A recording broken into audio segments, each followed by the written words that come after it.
We're coming to a point in development of Empires of the Undergrowth where we realise it's time to include a few more free play or custom game maps. We know a lot of people in the community have got some great ideas for a map, so we thought we'd do a little contest. If you'd like to, we'd like you to draw out your ideas for a map and submit it to us, and we're going to turn our favourite one into a fully fledged free play or custom game map in Empires of the Undergrowth. So I just sat down with John to talk about some of the considerations of that. And you can skip to the end of the video if you like, timecode down below, for how to submit and when the deadline is. So we just thought we'd go through how John goes about making one of these maps, just to show you some of the basic considerations. This isn't a tutorial, and I'll talk a bit later on at the end of the video about how to submit your idea if you've got an idea for a map, and we're gonna make our favourite one. So John, so could you just give us a basic overview of kind of like what's the first thing you're doing when you're making a custom game map? But the real first step is coming up with an idea. So I pen out a surface. It's usually the surface that defines the map. So I pen out some sort of surface concept, and I can show you roughly what we're aiming at today. The most important one to start with is terrain. So we're just going to get going on terraforming our little area. So if I'm forming islands, I'm going to build up, rising them out of the floor.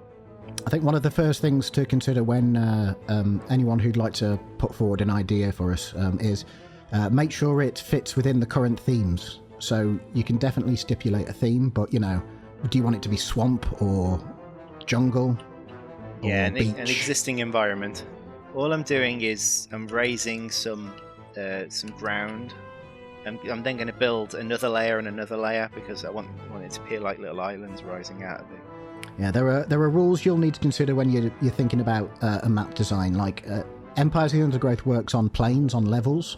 Do all ramps go one level up? Yeah, so ramps only travel one level. So if you want to get down to a lower area, you need like 2 levels down. You need a couple of ramps. The walls can go as high as you want. Like I could put that right up to height 9 there, and it would just end up with a tower. In the top left, in each 4 corner, I'm going to put each of the 4 corners. I'm going to put a player. So that's another consideration. Yeah. So that is definitely a stipulation if you're doing an idea that you have to consider 4 colonies. Now it doesn't have to be symmetrical. We've got a map in the works that you'll have seen in the newsletter coming soon called Sandspit, which is very much asymmetrical. And that's designed for kind of 3v1.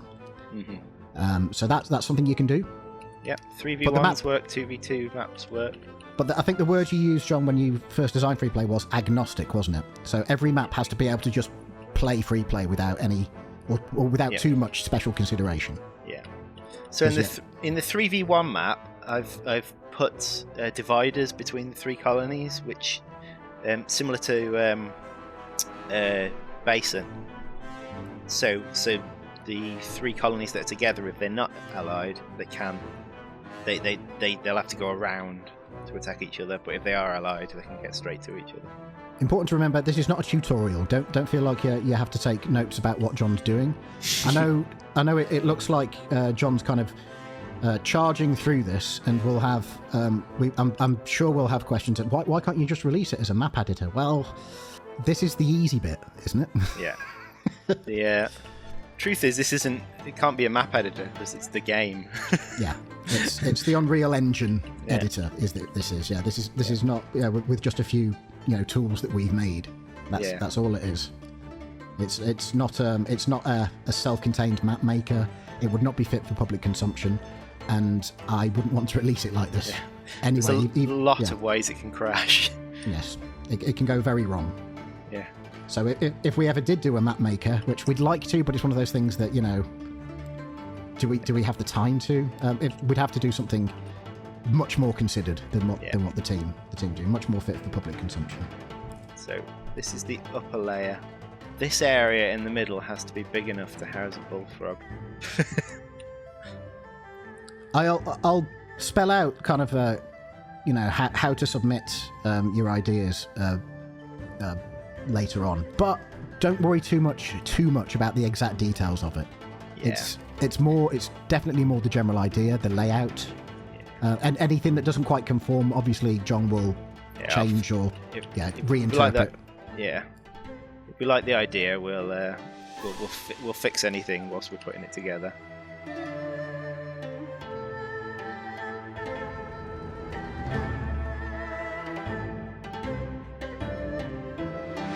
Right. Okay. I think that will do for now. What I'm going to do is I'm just going to bring the water back in. There we go. Oh, exactly the right height. So now you can sort of see what I was going for. The islands. I'll probably fill these out a bit more once we're... because that one's a bit small for a player to be on. But that's the vague idea of what's going on here. All right, so what comes next? Right, I'm going to do tunnel exits next. Now they're all here. They're already connected to Underground. Although, as you know, in Freeplay, they jumble themselves up.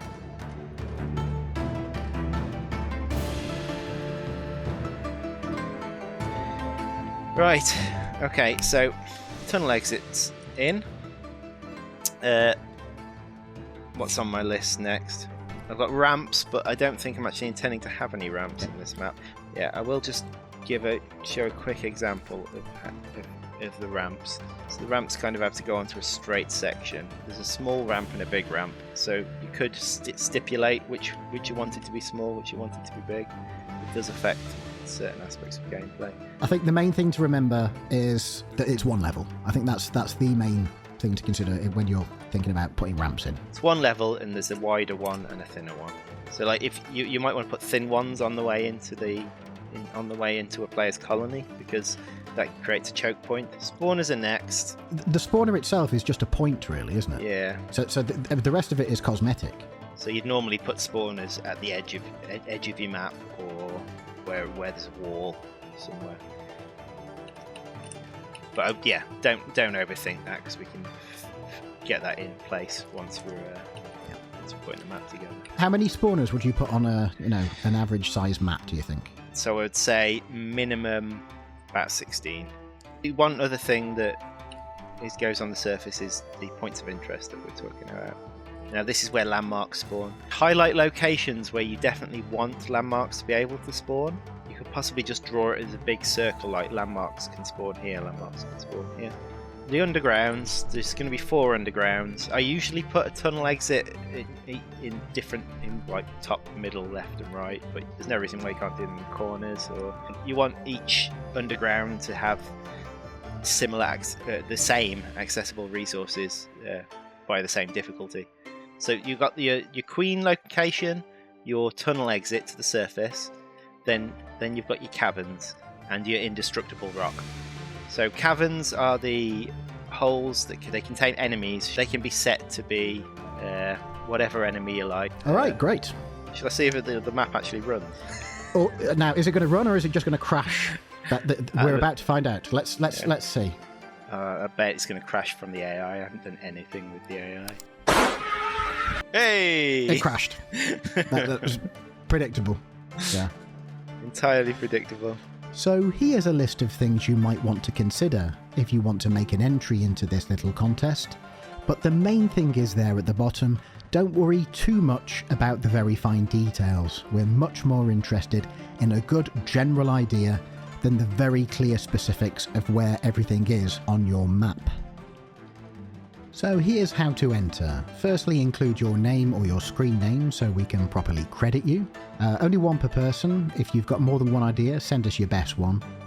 It can be hand-drawn that you've either scanned or taken a photo of, or completely digital on a computer or tablet, we don't mind.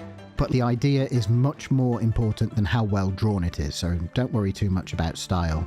Submit it preferably as a JPEG or upload it to an image sharing website, and then to actually get it to us, you can link it right here, or even better, email it to maps@slugdisco.com, and also you can submit it to our Discord server. The final deadline is September the 1st, 2023, and we'll be looking over the entries a week or two after that. Thank you for watching, and we look forward to your submissions. Bye bye!